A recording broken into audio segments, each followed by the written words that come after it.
Hi, and welcome to the lesson on energy. I first was taught about energy in Year 8, and energy was defined to me back then as the ability to do work. And that's a really useful description because intuitively people know what work is. Work is getting out of bed in the morning, it's making the computer run, it's turning the ingredients of a cake into a cake. So energy is required for any kind of reaction or acceleration to occur. And the first law of thermodynamics states that energy can neither be nor created nor destroyed, only transformed into another type of energy. And we can use that law of thermodynamics, the fact that energy can only go from one form into another. It can't just disappear. In order to work out things like how fast a penny would fall if you dropped it off the Eiffel Tower. But first of all, let's talk about the different types of energy. And you can pretty much divide them up into potential, kinetic, or a few other forms of energy. Now, kinetic energy is easy. It's objects with mass and velocity. And that's why our formula for kinetic energy, which is kinetic energy equals 1/2 mv squared, involves both mass and velocity terms. The kinetic energy of a car is obvious, because a car of course has a weight and a velocity. But the kinetic energy involved in sound is less obvious. Often when we're in Year 8 science we learn that sound is not kinetic energy, but it actually is, because the kinetic energy of sound is in the particles of the medium that the sound is moving towards. So when you're hearing my voice through this video, that is the bumping of air particles against your eardrum and the pressure change that involves. One more form of kinetic energy, which is often overlooked, is heat. So we have sound and heat. Heat is caused by the kinetic energy of a particle in a medium, and it's often given by its vibration. So if you were to hold a metal spoon over a lit stove and that spoon heats up, that simply means that the atoms and the molecules in that spoon are vibrating faster than before. So we have sound, heat, and the standard kinetic energy of moving objects. And the thing about kinetic energy is it's very easy to see because it tends to do a lot of work in our world. Let's talk about potential energy. The number one potential energy that we deal with in physics is gravitational potential energy. So when you climb up to the highest diving board, the 10-meter board, and you look down, you have a lot of gravitational potential energy. And once you reach the water, that gravitational potential energy is gone, but it's been transformed into kinetic energy. So gravitational energy is always a potential energy, and when it's not, it's been turned into a kinetic energy. There's also a thing called chemical potential energy. And when I was a kid I played a lot of Game Boy, and the batteries in the Game Boy had certain chemicals in them that when they reacted, when you put the battery into the Game Boy and turned it on, a circuit was completed. The molecules in the battery were slowly transformed into other molecules, and energy was released there. And finally, in potential energy, we have electrical potential. And this is a little different to chemical, because chemical implies that there's chemicals that are about to be reacted and they're all sitting next to each other, and once they react you might get an explosion or some heat, or you might even get some electrical current moving. But electrical potential is this: when you buy a new pair of shiny black shoes and there's a carpet there and you're scraping your feet along the carpet, you're absorbing charge into your body, and then when you touch someone with your finger, you give them a little zap. when the zap happens, I think that it turns into heat and sound and light. But right before that, when you had that charge in your body, that was the electrical potential energy. And in other, I'm not going to go through every form of energy, but think about things like light, electromagnetic energy. So now we've covered the different forms of energy. Let's look at a few examples of how energy is conserved.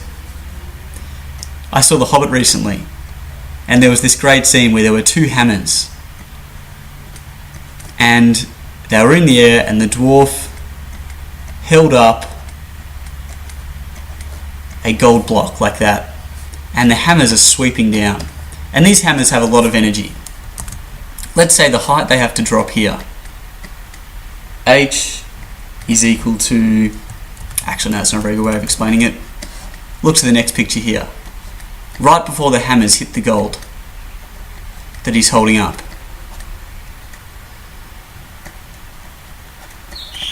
they both have a velocity of 10 meters a second and a mass of 1,000 kilograms.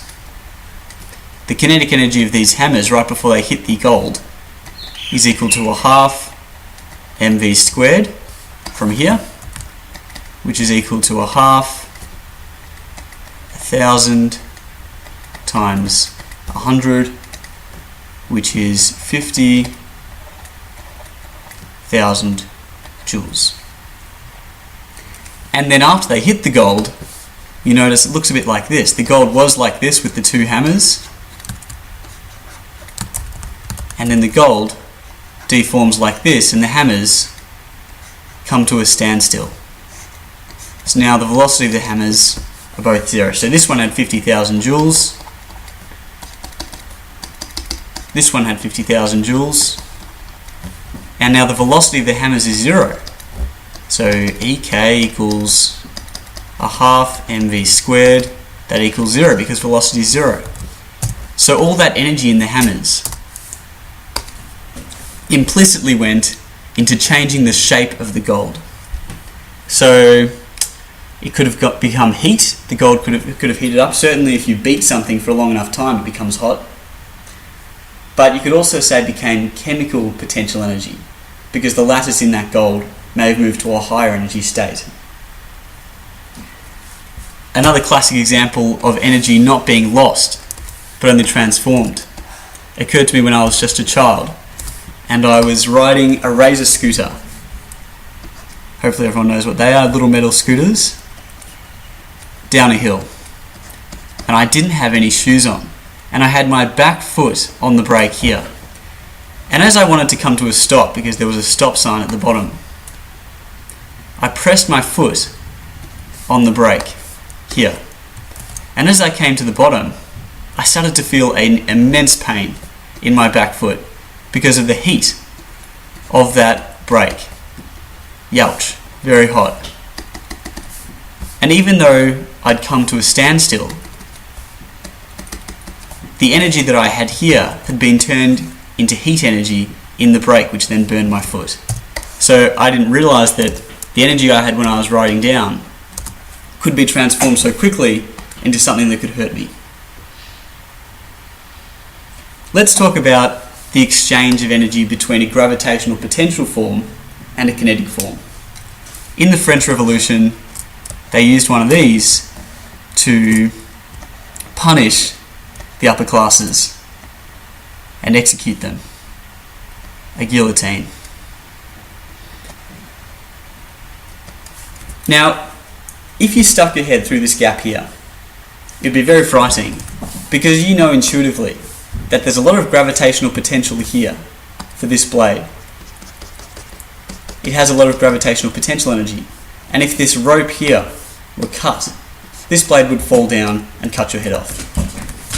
Let's figure out, by putting in a few figures, how much gravitational potential energy is in this blade. Let's say it has a mass of 9 kilograms, and it has a height here of 5 meters. The gravitational potential energy we'll call it UG, is equal to m times g times h. And on the surface of the Earth, g is equal to 9.8, but in physics we say around 10. So the total gravitational potential energy of this guillotine weight is equal to mgh, which is equal to 9 times 5 times 10, which is equal to 450 joules.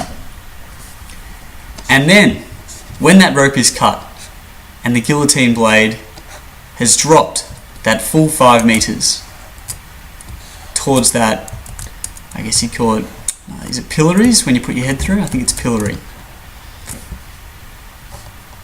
The gravitational potential energy is now 0 because it's dropped that full 5 meters. It's 0 in respect to the frame that we were talking about, in which this is 0. But the kinetic energy is the same as what the gravitational potential energy used to be. So all our gravitational potential energy of 450 joules is now kinetic energy. And we say that, well, that's equal to a half mv squared, which was equal to a half 9v squared, because m of the blade was equal to 9. So 450 times 2, 900 equals 9v squared, multiplying this one by 2 and this one by 2. So 100 equals v squared. The velocity of the blade at the bottom of that 5 meter drop is 10 meters per second. And of course we're working that out using energy formulas. Let's try working it out using our constant acceleration formulas. So I'm going to scale this, move it over, and we're going to prove that our energy formulas agree with our constant acceleration formulas. So we've got the initial velocity was 0. We know that when things fall down, they fall down at 10 meters a second squared on Earth, that's g. And we want to figure out the final velocity. And this is not enough. We've got 1 variable, 2 variables, trying to work out a third, but we need at least 3 variables to work out any of the other 2. And the variable is h. The displacement, s or h, is equal to 5 meters. So thinking about all our constant acceleration formulas, v equals u plus at, s equals a half u plus v times t, s equals ut plus a half at squared, and v squared equals u squared plus 2as. We're looking for a formula with u in it, a in it, s in it, and v in it. And of course it's the bottom one here. The others we don't quite need for now. So we take this formula, take this formula and apply our numbers. So v squared equals 0 squared plus 2, 10, 5. V squared equals 20 times 5, that's 100. V equals 10. So we see that when we're working with energy, it all agrees with our constant acceleration formula. And that is the defining goal in physics, to have all the parts of physics agree with each other. And in the metric system, they do. That's one of the wonderful things about the metric system. Everything's in kilograms, seconds, and meters. So whenever we're thinking in energy, we can usually test it with a constant acceleration formula. And also, back in the video with constant acceleration formulas, I said that this one here was related to energy, and of course now we see that it is related to energy in a way. So the number one thing to remember is that energy is either in potential, kinetic, or some other form.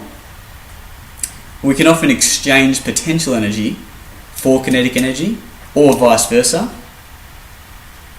And energy is always conserved.